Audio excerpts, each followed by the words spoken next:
not have the same opportunity that they themselves once had. Small business owners feel it acutely. Costs are up, competition is tougher, and sometimes the rules feel heavier than they should. At the same time, war continues on our continent. Tomorrow marks 4 years since Russia invaded Ukraine. 4 years that have completely changed how we think about security, and how this has reminded us how fragile peace can be. In fact, tomorrow we will have a special extraordinary session of the plenary, and President Zelensky will address us. All of this is happening at the same time as the global economy shifts at extraordinary speed, with others investing heavily, moving very fast, and shaping the future of technology and industry in ways that will define the next decades. So I wanted to set the scene by starting to say all this, pictures are many, but I would say also that our resolve to meet the moment is greater. Just a few days ago, at the informal leaders retreat and again at the Munich Security Conference, the message was crystal clear. Europe can no longer afford to drift. Small adjustments won't cut it anymore. The era of half measures is over, and that this is a time for decisions that match the scale of the challenges that we face together. And I believe Europe is capable of that.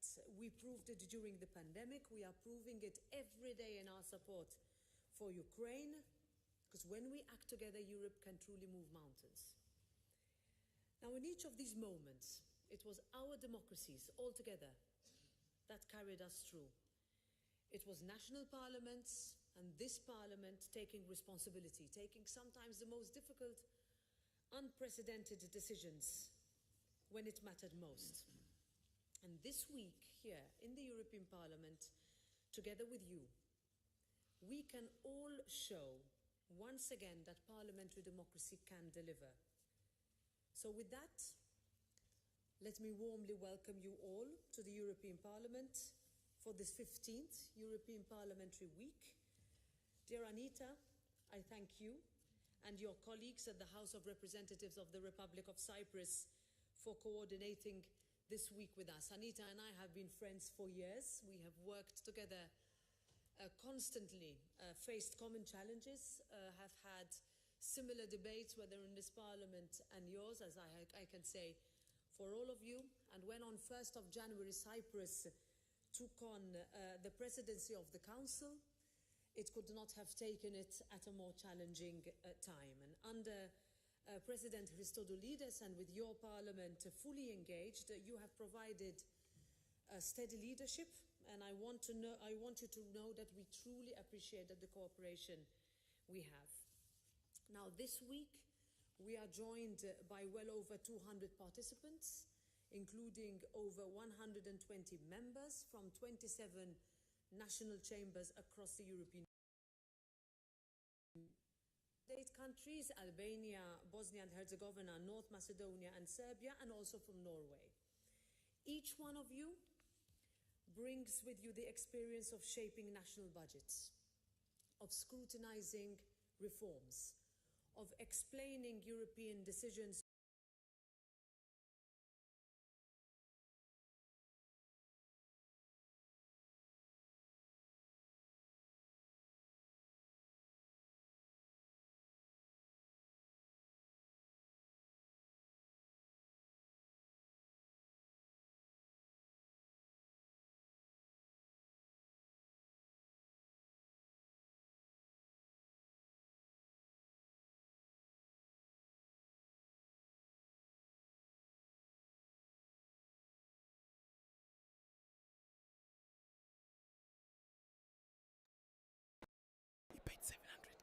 Offline, everyone knows my business. On Gigi, only me. Why stress offline? Buy, sell, use. Gigi. And that connection is so important, and that's why we invest so heavily in it. Because what we are discussing is essentially whether Europe can make life more affordable, whether we can bring greater stability to energy prices, whether we can create conditions for businesses to grow here in Europe rather than elsewhere, whether we can invest in skills so that workers are prepared for change and that nobody is left behind. In this Parliament, what we are doing right now is we are pushing to complete the single market. We are pushing to remove the barriers, so many of them, that still stand in our way. We are working to strengthen our energy union, so supply is secure and prices are more predictable. We are cutting unnecessary red tape that holds back entrepreneurs and innovators. And we are shaping a long-term budget that supports our regions, that backs our farmers and equips the next generation with real opportunities. But none of this will work in isolation. And for this we need you completely. European decisions only work if they reflect national realities. Each election after election, we learn this more and more. And if such decisions are explained clearly at home, and you are that bridge, so over the next 2 days, your discussions will help shape how we move forward. So this is no ordinary week, for more reasons than one. I mentioned a special sitting tomorrow of the European Parliament. This will be a moment to reaffirm our commitment and support to Ukraine, and to show that when Europe is challenged, it stands together and it acts together. So all of you are invited to follow that sitting from the tribunes, and I truly hope that many of you will join us as we mark that moment of unity and of resolve. So colleagues, this is truly Europe's moment. The people who placed their trust in us when they went to the ballot box, they are watching what we do. They expect us to act, and we cannot afford to hesitate. So over the next 2 days, let us match words with action and show that when Europe is tested, it rises to the occasion. So now, it is my true honor to give the floor to my dear friend, to the President of the House of Representatives of the Republic of Cyprus. Dear Anita, the floor is yours.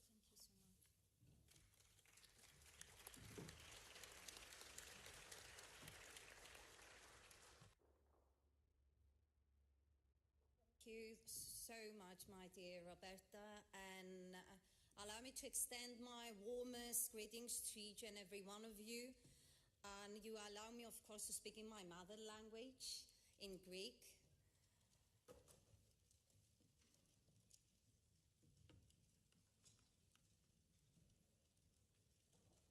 Εξοχότατη κυρία Πρόεδρε του Ευρωπαϊκού Κοινοβουλίου.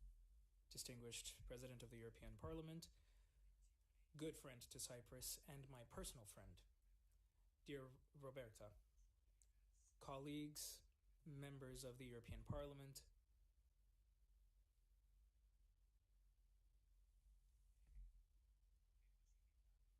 guests, representatives from the different parliaments throughout Europe and the European institutions that represent our values and our principles of identity and a European perspective. It's an immense honor and pleasure to open our session for the European Parliamentary Week, organized by the European Parliament and the representatives of Cyprus within the context of the parliamentary context for Cyprus's presidency.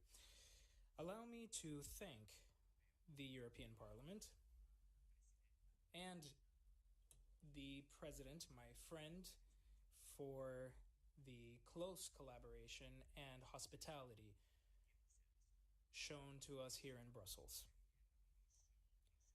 We've come together not just as representatives of institutions and countries, but as stewards of a common goal, one that was born from conflict, and which matured through crises and is now a guiding star for the entire continent. What we do in this continent, we discuss our differences with a view to uniting and integrating. This is not the result of pure similarities. This is a chance to really build something. And the resilience of our democracy is based on that. We are living in a time of uncertainty and change. The war in Ukraine has reminded us that peace and security in our continent cannot be taken for granted. What happened in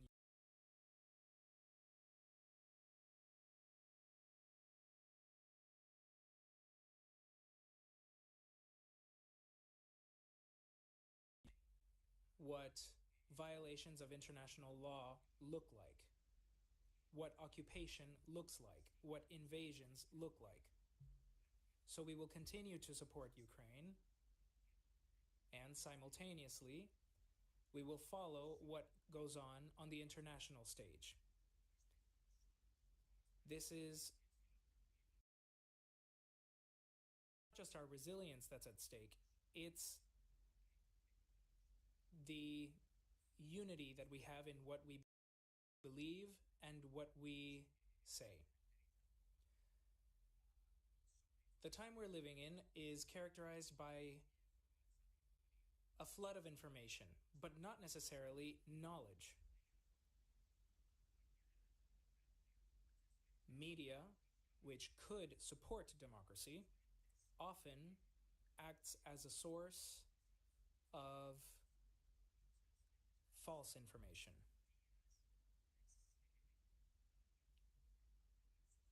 Lies spread faster than the truth. Artificial intelligence is about a balance between manipulation and the truth. Currently, fanaticism is spreading. Societies are polarizing. There are multiple parallel realities. The Eurobarometer has shown this is true. Citizens call for security and perspective.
Necessity, not just an obligation.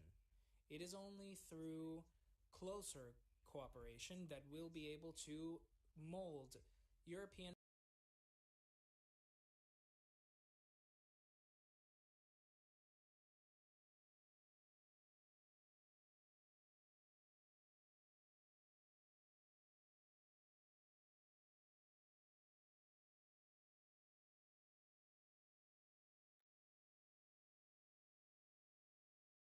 policy that will allow us to face strategic dependence on strategic raw materials, our need to in military spending, multiple transitions, demographic challenges, and a scarcity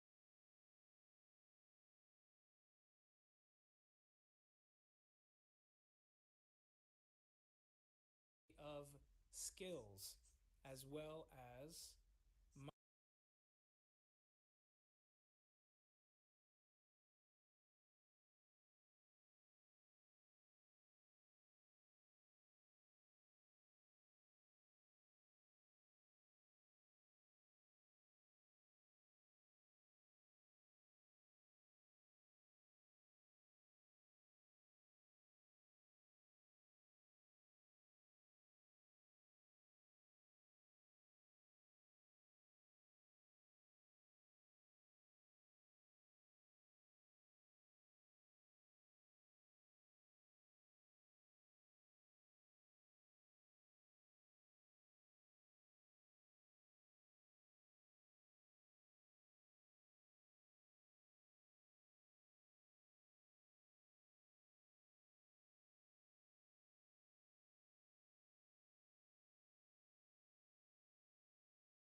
act as our strongest tool. It is our responsibility. We must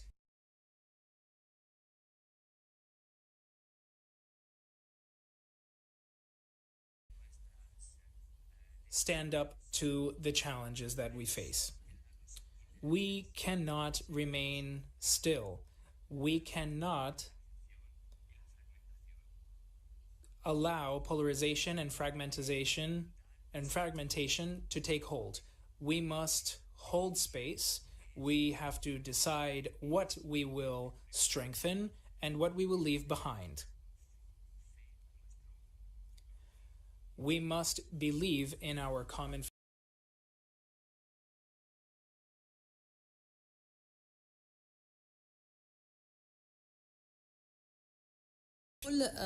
before we to you all the formal opening of this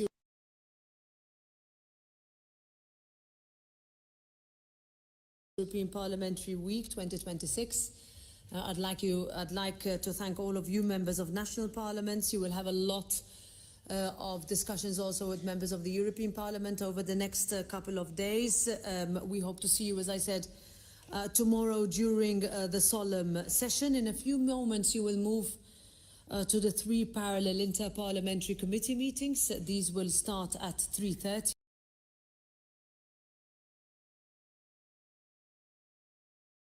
And European perspectives on our union's economic and policy challenges within the framework of the European semester and beyond. So I wish you all a very productive session, a very inspiring one. Try to meet as many members as possible, and if you need anything, please, we are here to help. Thanks a lot. Have a good afternoon.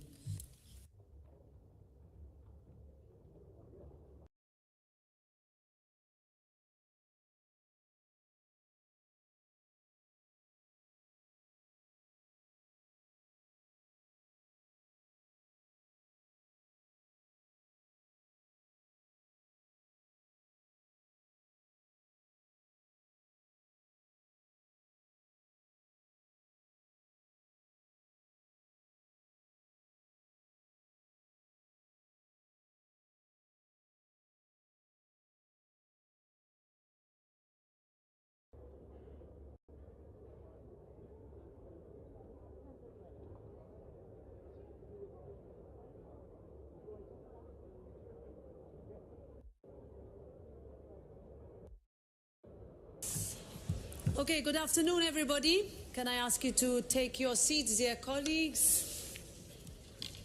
Nice to see you here to open the European Parliamentary Week of 2026.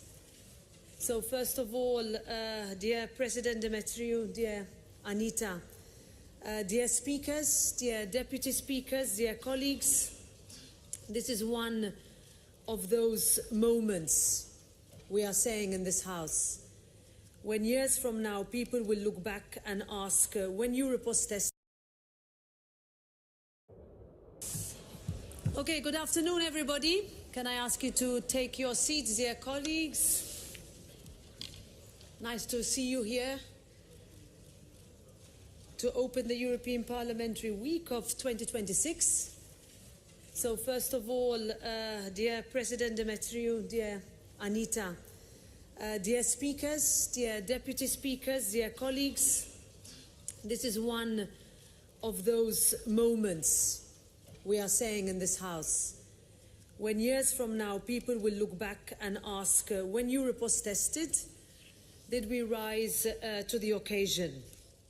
Across our union, and I'm sure you feel this in your respective national chambers, people feel that something is shifting. They feel it when they sit at the kitchen table at the end of the month trying to make the numbers work.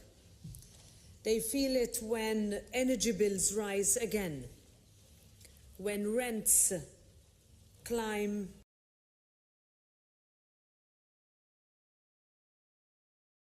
more than they did just 1 year ago.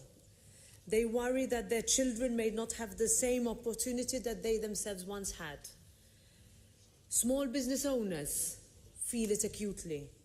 Costs are up, competition is tougher, and sometimes the rules feel heavier than they should. At the same time, war continues on our continent. Tomorrow marks 4 years since Russia invaded Ukraine. 4 years that have completely changed how we think about security, and how this has reminded us how fragile peace can be. In fact, tomorrow we will have a special extraordinary session of the plenary, and President Zelensky will address us. All of this